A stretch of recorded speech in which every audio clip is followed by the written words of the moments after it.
basig sige ra ko bantay sa sayop sa uban or sa sayop sa atong nasod sa Pilipinas unya wa na ko kabantay sa akong kaugalingon. Kay kada usa nato mga tubang man sa Ginoo. Amen. Dili man ni banag asawa mo or grupo sa simbahan, but kada usa nato mga tubang sa Dios mo nang gusto ni Lord sa Matthew 7 nga bantayan nato mismo ang atong kaugalingon.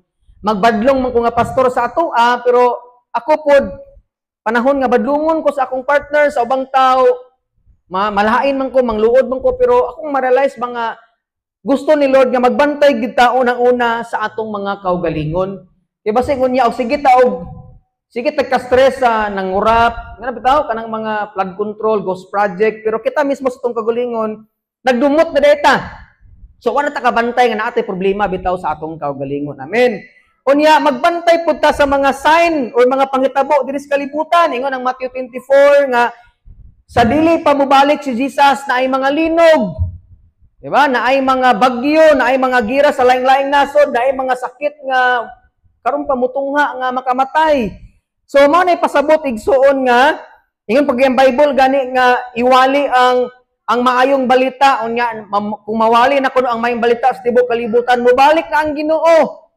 Tanawa karon daghan kay nagwali na sa pulong sa Ginoo gani sa social media. So mo na say bantayan dapat nimo igsuon. Amen.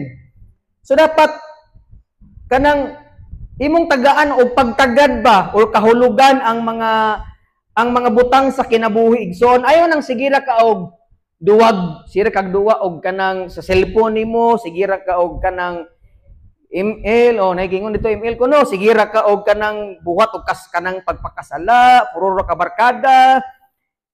Dapat ingon nga mga Kristohanon gani kita nga mga Kristiyan, maminaw tag balita, utan-aw tag balita o balita sa radyo.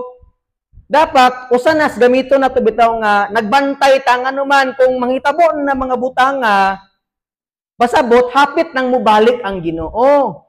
Unsa man ang hapit pastor basta kay hapit na. Wa ta kay baw ganing ugma pohon gani.